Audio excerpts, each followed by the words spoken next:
Merci Tatiana. Monsieur le ministre, madame la secrétaire d'État, mesdames et messieurs les parlementaires et mesdames et messieurs les élus, mesdames et messieurs les professeurs, mesdames, messieurs, chers élèves aussi, je suis heureux de savoir qu'il y a des élèves de Pantin qui sont là. Je suis très heureux de venir vous voir en ce jour, qui est un jour de baccalauréat, comme chacun sait. Et le fait que je sois là vous en dit assez sur la normalité de cette journée. Et je suis très, très heureux d'intervenir aussi sur ce thème, dans la lignée des engagements qui sont les miens avec Tatiana et Natacha, et l'ensemble de ceux qui ont fondé Jamais sans elle. Nous sommes évidemment très attachés aux valeurs qui sont portées par Jamais sans elle. Et il est important pour ce gouvernement, ça a été très bien dit à l'instant par Amélie de Montchalin, nous sommes très attachés à ce que tout ceci s'approfondisse et surtout que tout ceci se concrétise. Alors, mon but aujourd'hui est de contribuer à la réflexion sur ce point au travers de l'éducation nationale, puisque le thème est celui de la gouvernance partagée. Et nous avons au travers de l'éducation nationale au moins deux axes d'implication dans les enjeux qui sont ceux de Jamais sans elle, à savoir la gouvernance de l'éducation nationale, mais aussi les messages qui sont passés au travers de l'éducation nationale. Autrement dit, il est important de regarder dans quelle mesure nous œuvrons à la mixité, à la fois au travers de notre manière d'être, mais aussi de notre manière de transmettre.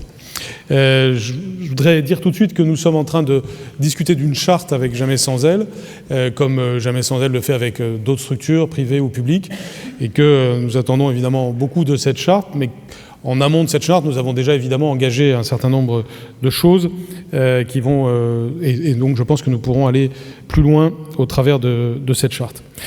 Sur le plan de la gouvernance, il est évident que la mixité est souhaitable pour l'ensemble de l'éducation nationale comme pour toute structure. Je pense que nous n'avons pas besoin de nous interroger sur le pourquoi, il faut simplement s'interroger sur le comment. Sur le pourquoi, c'est une évidence, c'est ce qui nous rassemble tous. Cette évidence, on peut toujours la rappeler quand même. Je parle très fréquemment d'intelligence collective pour parler de la décision à l'éducation nationale. Et contrairement à ce que certains disent parfois, les lois, les décrets, etc., ne sont pas faits à mon bureau au petit matin parce que j'ai eu une bonne idée la nuit avant de me lever, mais c'est parce qu'il y a de la discussion, de la concertation, de l'intelligence collective. Prenons par exemple le Conseil supérieur des programmes, il est présidé par une femme, Souad Ayada, qui est une femme absolument remarquable, une inspectrice générale. Elle est elle-même à la tête d'un groupe. Ce groupe lui-même articule des groupes d'experts, et c'est ainsi que nous faisons les programmes. C'est typiquement de l'intelligence collective, avec consultation des professeurs de France pour les faire. Si je prends l'enjeu de la laïcité, qui est un enjeu considérable, nous avons un Conseil supérieur de la laïcité, un Conseil des sages de la laïcité, présidé par une femme, Dominique Schnapper, philosophe absolument remarquable, ancienne membre du Conseil constitutionnel. Elle-même coordonne une quinzaine de membres qui même consultent dans l'ensemble du pays pour dégager des principes et des normes que nous appliquons ensuite dans l'ensemble du système scolaire. Donc l'intelligence collective est un concept clé, et cette intelligence collective, évidemment, ne saurait se priver de la moitié de l'humanité. C'est encore une fois une évidence, c'est encore plus vrai dans le domaine de l'éducation, où nous avons de toute façon une très grande majorité de nos professeurs qui sont des femmes. Il serait donc absurde que nous ayons à la base autant de femmes, et d'ailleurs de ce point de vue-là, nous devrions veiller à ce qu'il y ait un petit peu plus d'hommes, et au sommet uniquement des hommes. Or, ça n'est pas le cas. Nous avons évidemment une attention très forte à cela.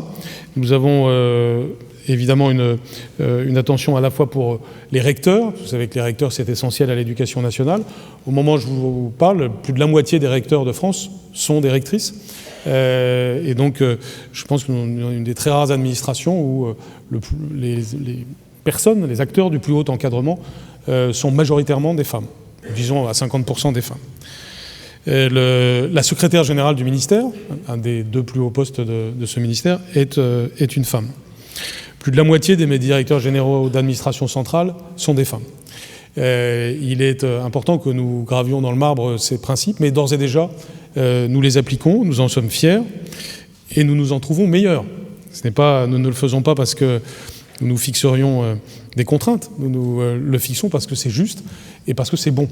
Et c'est évidemment quelque chose que je vis au quotidien, puisque je vois bien à quel point le groupe que nous formons, par exemple l'Assemblée des recteurs, est d'autant plus équilibré, d'autant plus intelligent collectivement, qu'il a cette diversité, qui n'est pas seulement d'ailleurs une diversité des gens, une diversité des parcours tout simplement, qui est toujours souhaitable dans tout groupe humain et a fortiori un groupe qui doit travailler.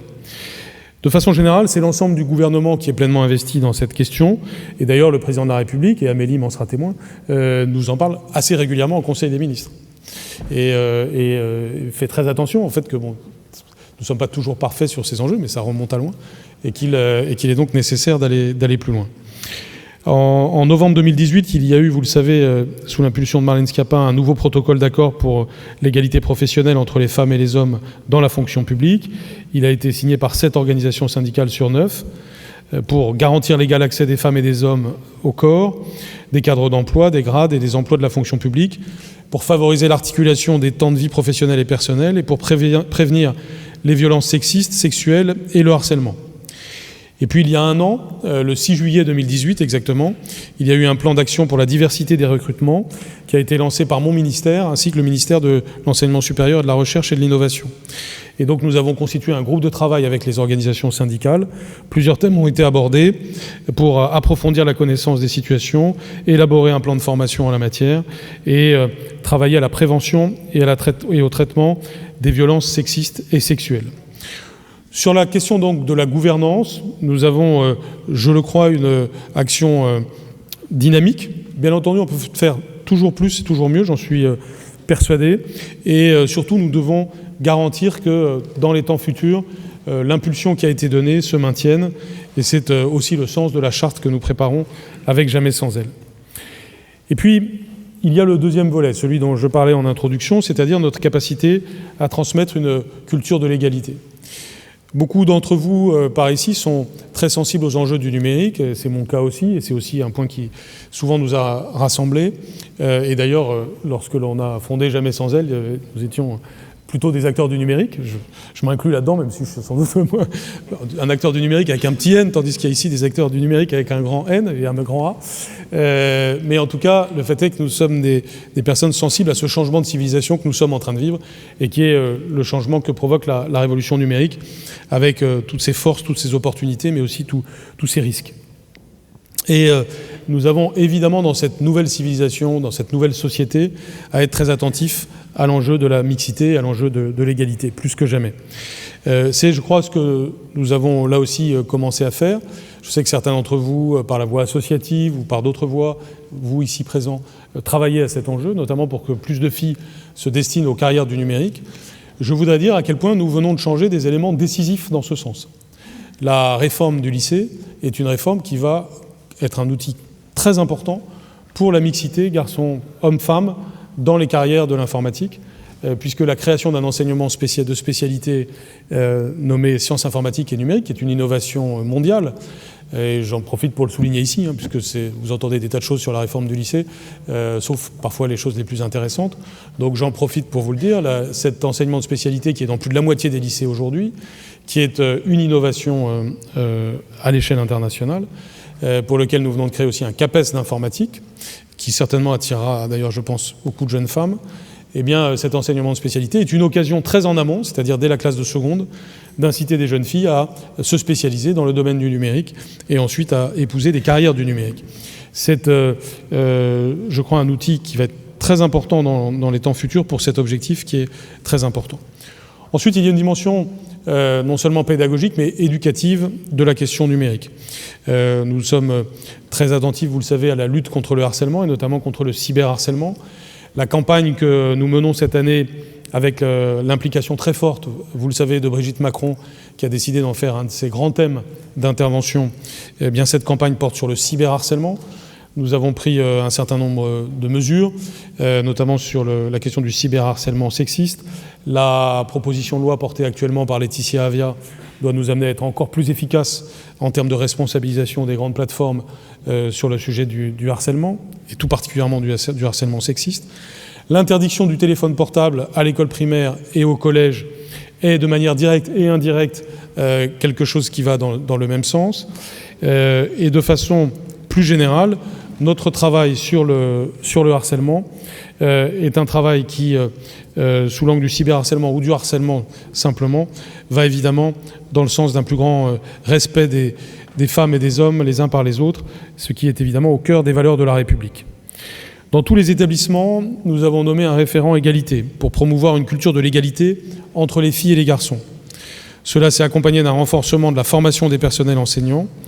Et ce combat pour l'égalité dans la société, nous voulons évidemment que ce soit un combat gagné par chacun et chacune d'entre nous.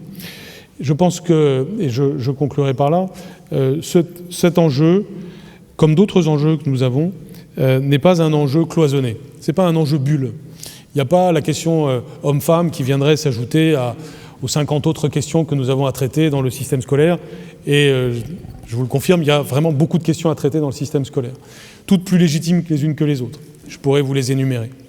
Mais chacune d'entre elles, et a fortiori la cause de l'égalité entre les hommes et les femmes, doit être articulée avec l'essentiel. L'égalité entre les hommes et les femmes n'est pas un sujet en soi. C'est un sujet qui découle de nos valeurs. Nos valeurs, elles se résument dans la devise républicaine, liberté, égalité, fraternité. Lorsqu'on lutte contre le harcèlement homophobe et transphobe, ça se ramène évidemment à la devise républicaine. Lorsqu'on lutte pour l'égalité entre les hommes et les femmes, ça se ramène à la devise républicaine. Lorsque l'on lutte contre toutes les formes de discrimination, ça se ramène évidemment à la devise républicaine.